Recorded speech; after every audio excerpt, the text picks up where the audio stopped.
Happy Saturday, Risers. Saagar and I are back to take another look at some of our favorite segments from the week. Of course, we had a bunch of very interesting conversations this week. Michael Brooks stopped by to discuss his interview with former Brazilian President Lula da Silva, as well as the charges that have been brought against journalist Glenn Greenwald in that country. Tom Steyer's press secretary, Patrice Snow, joined us to talk about her candidate's 2020 run. That was really fun and interesting. And economist and professor Richard Wolff warned us of a coming economic crash. But many of our guests this week focus on the ongoing push and pull between the establishment and centrist wings of the Democratic Party. With the Iowa caucuses just over a week away, things have begun to heat up between the Clinton-Obama faction of the party and the insurgent Bernie Sanders supporting progressive base. The Open Markets Institute, Matt Stoller, he was here to break down some questionable comments that Chase CEO Jamie Dimon made at the World Economic Forum in Davos, Switzerland.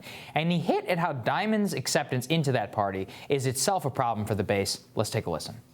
They're really plutocrats, right? And they made the party friendly to Jamie Dimon. And Democratic voters tend to be really passive-aggressive, and they think that politics is about being nice to everyone, and they don't want to polarize. And so when AOC said we need to kick some of these people out of the party, it generated like a huge backlash because people were like, how dare you? But like the reality is we don't want, you don't want a David Duke in your party, right? Right. You don't want a whole series of bad actors in your party.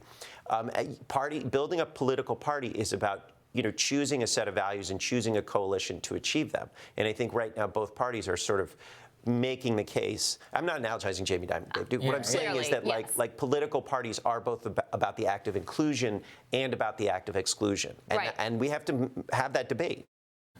God, Such a good point. I love Davos. Yeah. Next year, I'm going to do Rising Giving live us from a Davos. lot of good content. We are going to go. We're going to go live from the ski chalet. Wouldn't that be amazing? I think about Matt's point all the time about because there was this whole thing within the GOP kind of before Trump about like Big Tent, where it's like you have to appeal to everybody. And it's like, by trying to appeal to everybody, you actually end up not standing for anything and not fighting for the very people who vote for you and have traditionally supported you. It's the same thing on the left, right? Which is that you basically abandoned working class for decades to come in favor of these Wall Street. Both parties are working for these Wall Street plutocrats. And finally, 2016 kind of woke up for that on the right. This really is what that battle is on the left. And that's why it's such an important point. The battle for exclusion is as important as the battle for inclusion. This is one of the things I really learned coming out of the Obama era is, he was brought to office on this coalition of young, aspirational, idealistic, anti-war people who organized from him. They were the first ones to kick in $5 and $10. That was all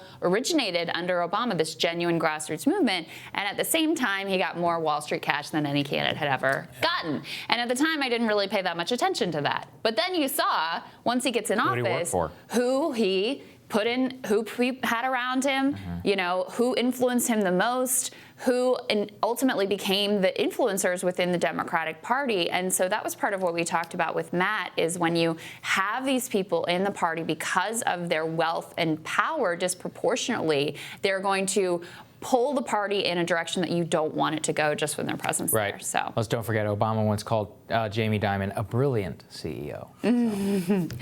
Chris Hedges, author of America the Farewell Tour, also dropped by the show. He called out the Democratic establishment's hypocrisy over its perceived moral authority with the Trump administration. Let's take a look. The Democratic Party engages in a form of demagoguery every bit as pernicious as the demagoguery that the Trump White House does. So the Trump White House goes after Muslims and immigrants, undocumented workers, the press, on and on and on. But the Democratic Party is just as bad. It refuses to acknowledge or accept its complicity in the neoliberal programs, deindustrialization, that created the severe social inequality that we live in. And so, of course, they blame Russia and Putin for Donald Trump's election.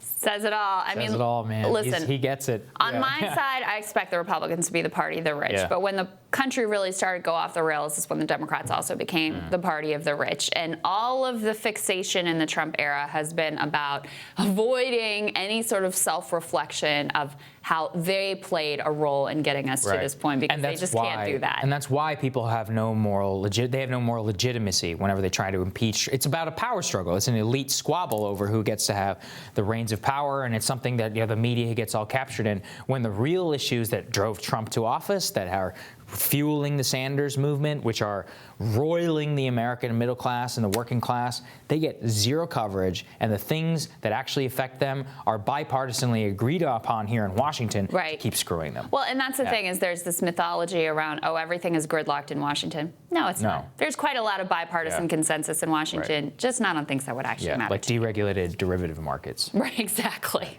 Finally, we want to return to our conversation with friend of the show, Kyle Kulinski. Kyle's been outspoken about his distaste for the Democratic establishment.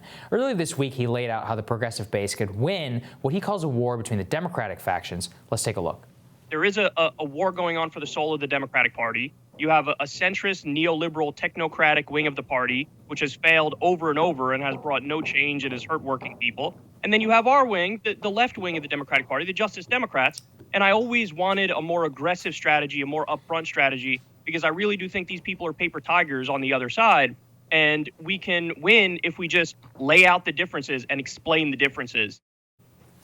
Yeah, there's been a nervousness in the Sanders camp in particular, with Bernie Sanders, I think very specifically, about really prosecuting the case and being more aggressive. And I think Kyle makes a very good case for being more aggressive and being less apologetic about exactly what you stand for and what those differences mean. What I always appreciate about Kyle's perspective is he actually learned so many of the lessons from Trump. He was like, look at what Trump did in 2016. He showed that the emperor has no clothes in the Republican establishment, and he sees the analogous situation with Bernie, and that is something that we try and highlight. I mean, people just don't understand. I don't know why. So much of how they are both the products of the same kind of anger within the entire American electorate, and that the factors that have led to both of their rise mean that the tactics that both use are quite effective and could work. I've covered here so many times. I think Bernie is so beholden to the Democratic establishment for no reason and does not have very much fight in him. And ultimately, I really think if anything were to cost him the nomination, I think that's what he's got to realize they're not his friends. I mean, if Elizabeth Warren stabbing him in the back like him that, in the chest, and I mean, then he apologizes to Joe Biden, and like 2 minutes later, Biden's out with this nasty attack ad on first negative ad of the cycle. You know, I don't know what's going to teach you. It's not that, but I think he has.